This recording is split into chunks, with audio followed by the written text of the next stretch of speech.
நேர்களே, பெண்களுக்கு எப்படி இன்ப அதிர்ச்சியாக ஒரு 5,000 ரூபாய் திடீர்னு அக்கவுண்ட்ல வந்து விழுந்ததோ, அதே போல தற்போது மாற்றுத்திறனாளிகளுக்கும், முதியவர்களுக்கும், அவர்களுடைய ஏற்கனவே பென்ஷன் பெற்றுக் கொண்டிருக்கக்கூடியவர்களுக்கு 2,000 ரூபாய் கூடுதலாக நாங்க இந்த மார்ச் மாதத்துல குடுக்கிறோம் அப்படின்ற அறிவிப்பை முதலமைச்சர் வெளியிட்டிருக்கக்கூடியதை பார்க்கிறோம்.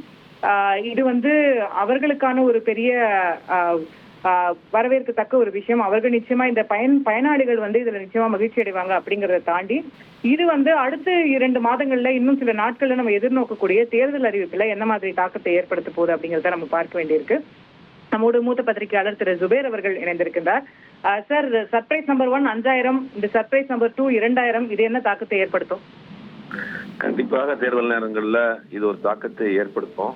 ரெண்டாவது, மாற்றுத்திறனாளிகள் அப்படிங்கிற பேரே கலைஞர் தான் முதல்ல வச்சாரு. மாற்றுத்திறனாளிகள் இப்ப வந்ததுக்கு பிறகு கூட வந்து உள்ளாட்சி அமைப்புகளுக்கான தனி இடஒதுக்கீடு கூட கொடுத்துருக்காங்க. அந்த மாதிரி நிறைய விஷயங்கள் பண்ணிட்டு தான் இருக்கிறாங்க.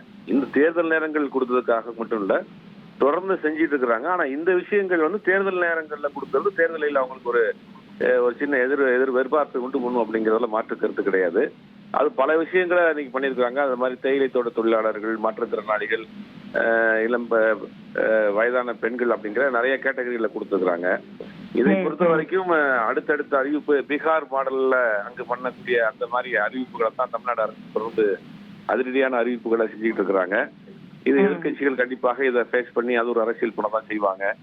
ஆனா இது தேர்தல் நேரங்கள்ல தேர்தலில் திமுகவுக்கு ஒரு கை கொடுக்கும் அப்படிங்கறத மாற்று கருத்து கிடையாது. பட் இது விமர்சனங்களையும் பெறும் இல்லையா? நீங்களே சொன்னது மாதிரி இப்ப எப்படி பீகார்ல விமர்சனம் பண்ணுவாங்க. இது எல்லா பாஜக பண்ணக்கூடிய விஷயம் தான். பாஜக மற்ற மாநிலங்கள்ல இதே மாதிரிதான் பண்ணாங்க. பீகார்ல பண்ணாங்க. கடைசி நேரங்கள்ல தேர்தல் தேதி அறிவிக்கப்பட்டதுக்கு பிறகு கூட அந்த 10,000 ரூபாய் வர வைத்ததெல்லாம் நம்ம பார்த்தோம். ஆமா, இப்ப அது தேர்தலுக்கு முன்னாடியே இவங்க அதை செஞ்சிடணும், எல்லா தரப்பையும் கவர் பண்ணிடணும் அப்படிங்கிற ஒரு இதுதான் பண்ணிட்டு இருக்கிறாங்க. இப்ப பட் எதிர்கட்சிகளுக்கு ஒரு விமர்சனம் வைக்கத்தான் செய்வாங்க.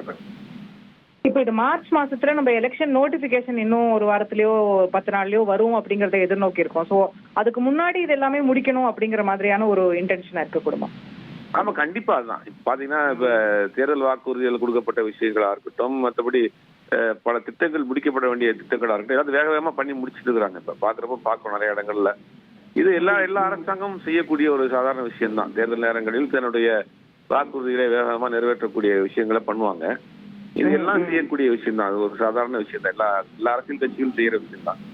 ஆனா திமுக கொஞ்சம் வேகமா செய்யுது, அவ்வளவுதான். உங்கள் தந்தி1 தொலைக்காட்சியில் காதலும் கலகலப்பும் நிறைந்த ஒரு புத்தம் புதிய ஃபேண்டசி தொடர் ராஜா ராணி தினமும் இரவு 8 மணிக்கு.